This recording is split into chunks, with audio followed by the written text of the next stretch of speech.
So welcome. So this is a session or a training for Microsystem Analyzer.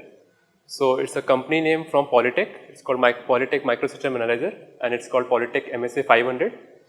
So what this tool is actually used for is actually used to measure the micro electromechanical system responses for that. So we call them as MEMS devices.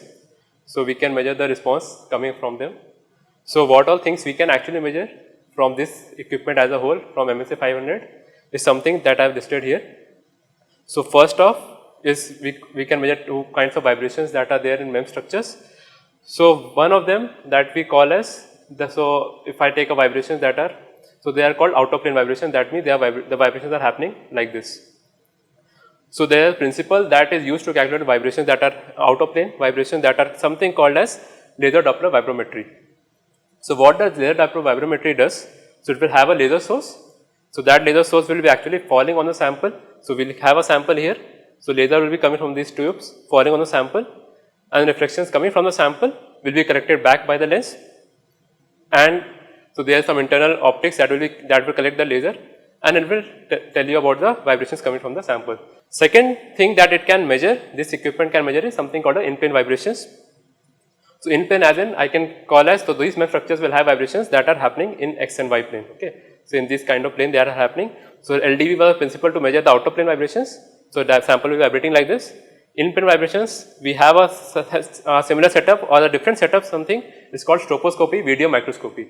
So we'll have a very simple camera. So that camera will actually record the vibrations that are in plane, in lateral direction, in X and Y direction. Okay. So frequencies for out of plane we can measure around 20 megahertz from the equipment, and for in plane we can measure around 1 megahertz for the sample. And the third kind of setup that it can actually measure, it can measure some topography of those samples. So if we have a MEMS structure kept here, so we have a scanning sample, we have a scanning software that actually scans the topography of the sample. So it's similar to a profilometry. So one by one we look about both of the things, like all the three things. And so starting off, so I have a video for demonstration purpose of the out of plane vibrations. So how it measures? So assume this is a kind of example of a portable LDV or portable laser Doppler vibrometry that is used to measure the out of plane vibrations. So what it is actually doing is, assume this is some car that is moving on the road, okay, and from this car, say this car object is vibrating in plane like this. So what I will do is, I will position my portable LDV somewhere far, okay. So there is a laser source behind it, say there is a vibrating object like this. So what it does is, so we have a portable LDV similar to this.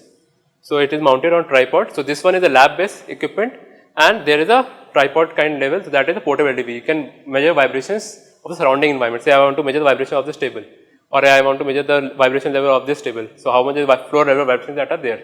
So I can measure using this portable LDV, I can mount it on tripod, I can measure it. This is actually used for MEMS structures, so this can be actually used for macro structures as well. Okay. So this is, so principle wise both are same.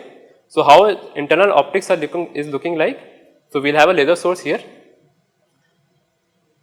Say this laser source is actually being split into two directions. Okay, so we have this is called a beam splitter. So what this beam splitter will actually do is, this will split the light into two directions. So one is called a reference beam, other will be called as a measurement beam. Okay. So reference beam, what it will do is, it will fall on a sample that is static. So this sample is actually not moving in time. So this is fully fixed to the it is somewhere inside and it's not moving in time.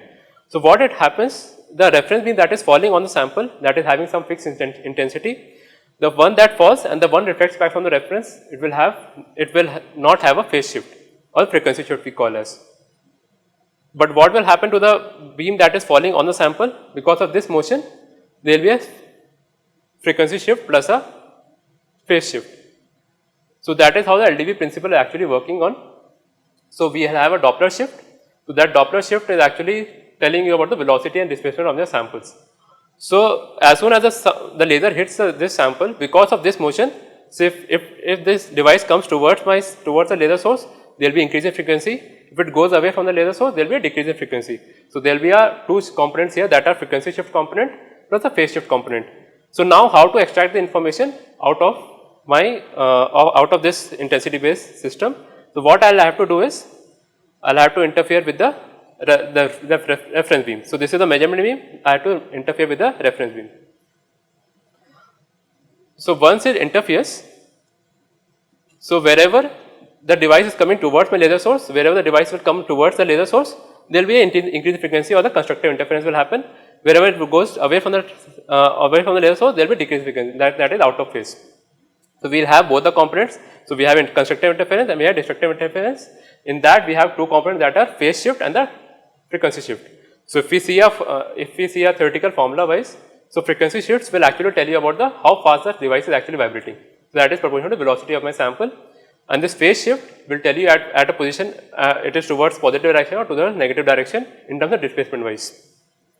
And then this thing will actually be sent to something called a decoders. So that I will come to a later part, and I will tell you how does that information is decoded here in terms of velocity and displacement. So finally if I see on a graph wise, so on the x-axis, on the y-axis you will have displacement of velocities, x-axis you will have a frequency band whatever you have to scan. So that is the outer plane thing. So coming to the in plane, so yeah, so that is what I have written here, the outer plane thing, how it works. So it works on principle of Doppler shift, and we will have a shift in frequencies because of the motion of the sample. So if the device is not moving in time, it is not a dynamic motion, then we cannot use the LDV principle since working on the dynamic motion. So next principle is troposcopy. So that is to measure the in-plane vibrations. So for that we will used to have a camera here. So this is the videos from Polytech. So this is the same equipment that is here. So what does it do is, so inside we will not have any laser source here, we will have a camera and just a light to see the sample, and there will be a vibrating sample, something similar to this. Okay. So this sample will be vibrating at some high frequencies. So if you see under a microscope, the vibrations are happening so fast. So in order to resolve it, what we will do is, in a single time frame, we have to specify the frames per cycle to this camera. So this is one time frame, one time period we can call as, and in that we will take different images at different interval of time. So we can control this number of frames per second in the software that is provided. So minimum we can give 8 frames going up to 512 frames. The more the frames, the better is the resolution wise. So once it combines all the frames, then you can have we can resolve the motion of that device. So that is how the two other setups that are mostly used for the MEMS structures are being used. That is, for outer plane we are using LDV principle, and for the in plane we are using the troposcopy microscopy for measuring the in plane vibrations. Okay. So yeah, so that was the working part of how the two setups are actually working, the principal part. So next part what we will do is we will check the sum of the samples under this LDV and or the MSA system, and we will check the vibrations out of it. So next up what we will actually see is how the equipment is actually looking like. So what is the components of this MSA 500? So one of the very important component is this laser source. So we have a dual beam system actually here. So it's called MSA 500. It has a dual beam system. So one of the beams is actually the measurement beam, and one we have a reference beam as such. So both of the beams will be actually falling from the lens onto the sample.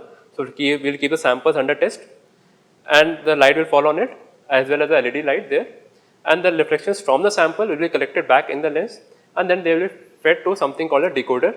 So coming to the decoders and all, so what we have, this instrument, so we have 3 different kind of categories here. So first one is called a junction box.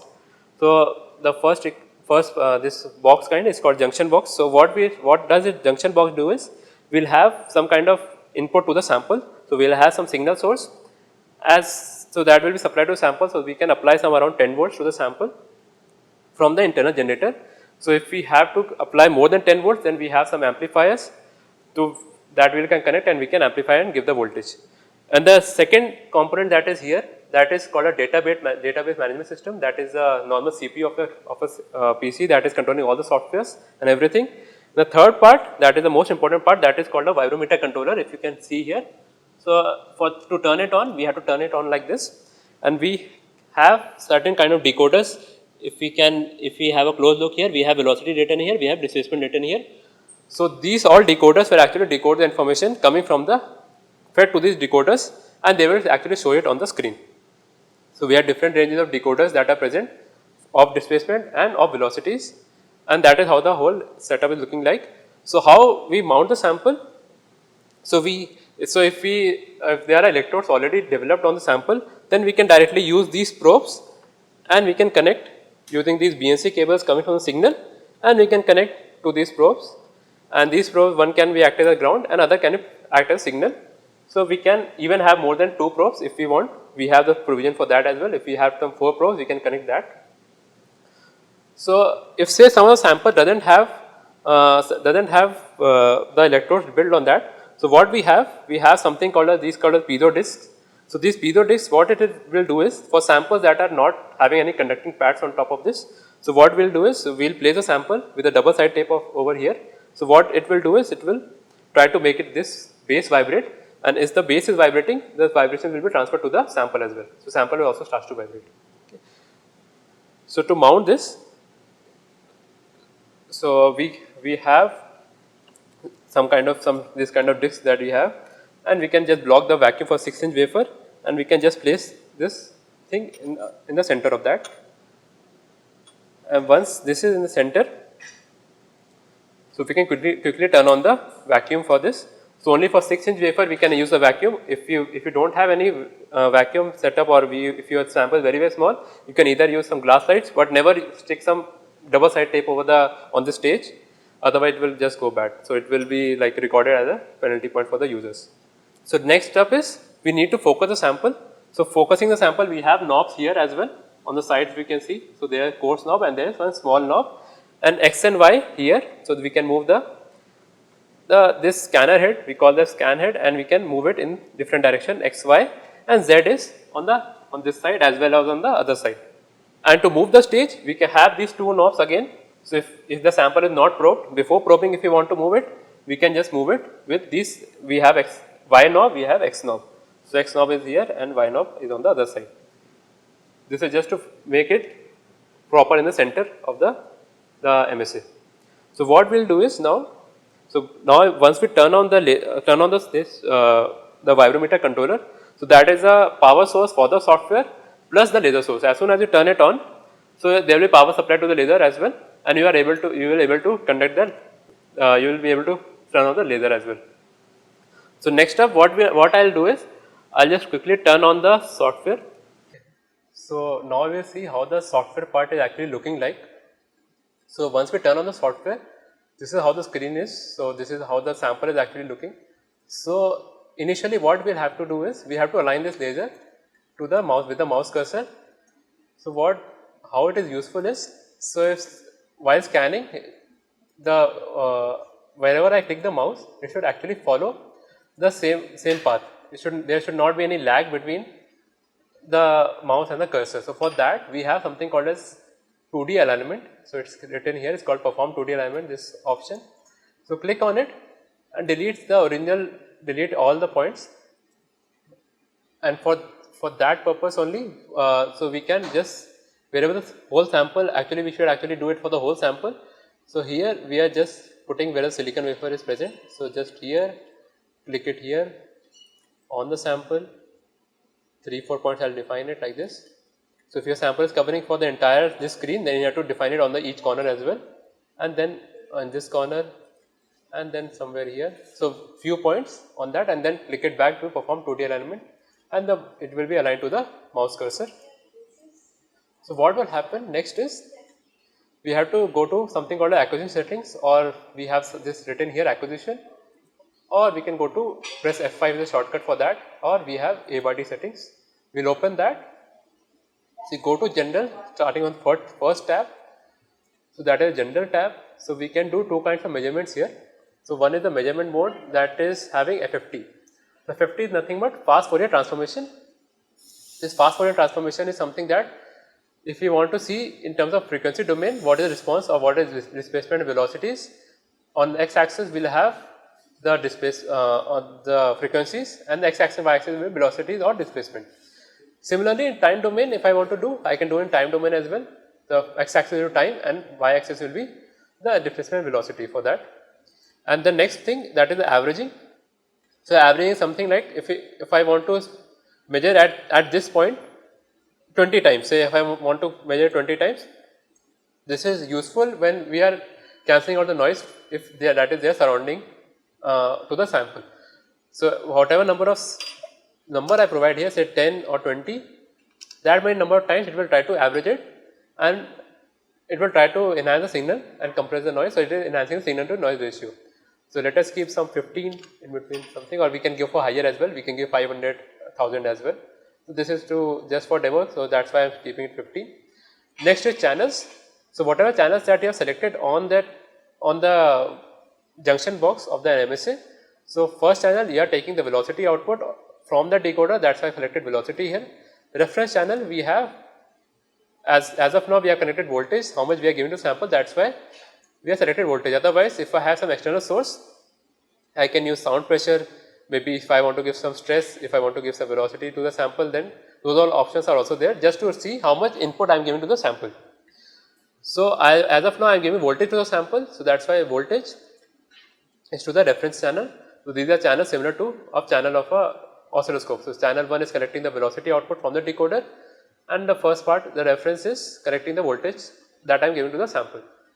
Filters is something that if I want to filter out some of the noises or some of the peaks that I don't want in my scanning, so then I can use this low pass, high pass, band pass. If some very external peaks are, some surrounding peaks are there that are present and interfering with that resonance peak, then we can select these filters and we can chop off those noises. So as of now we will not use any filter. And next is the frequency part, how much frequency I am actually trying to record of the sample. So since this sample is actually having frequency of 0.25 megahertz, that is 250 kilohertz, somewhere in that range, that way I selected around 100 kilohertz to 350 kilohertz, and in that I have taken divisions of around 50 lines. So more the number of divisions, the better is the resolution or the distribution of that fast Fourier transformation. So it is, I selected 12,800 points here, I selected. And next is window. Window I will not select. So this is actually something that is selected based on the what kind of waveform I am using. So as of now, for default rectangular or some random excitations, I can select rectangle always for vibrometer and reference channels. And if I have some other waveforms, some external waveform, then I can select between those things that is actually given in the manuals, and you can actually refer to them. So these are some basic settings. So that is a rectangular thing I am using with some random excitation I will give to the sample. Trigger is something that if is useful if I am studying in terms of time domain, so then that is actually used for triggering purpose. If I want to study displacement with respect to time, then I can use this trigger option. As of now I am not using it, so this is turned off. Signal enhancement is again something that enhances the signal, so let it be like that. Even if you want to select it, you can increase it, you can put it to best, it will hardly matter. Okay.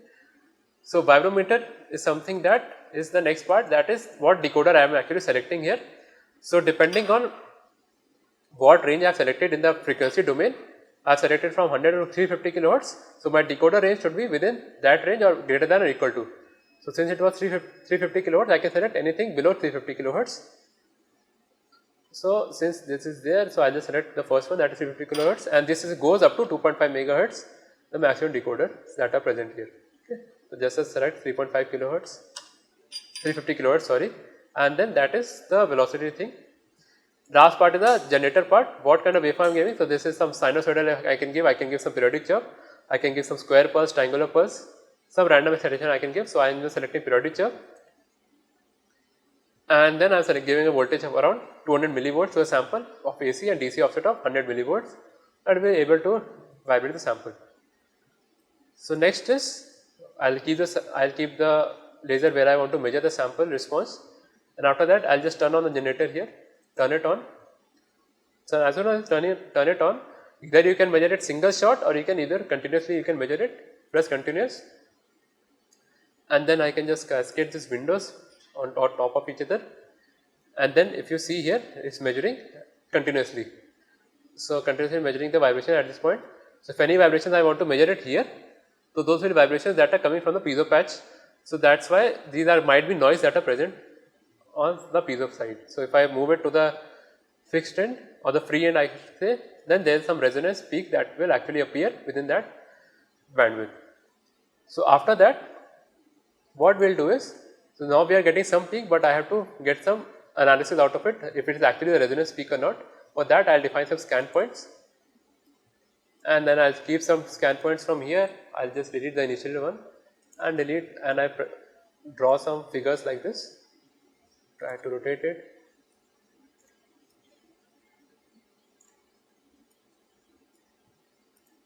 And I'll just select it and make it a little bit. So I have taken some points on the fixed end and some points on the free end. So with respect to fixed end, we'll have a vibration that can be observed.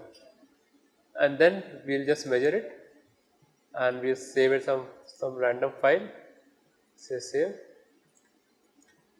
Say test.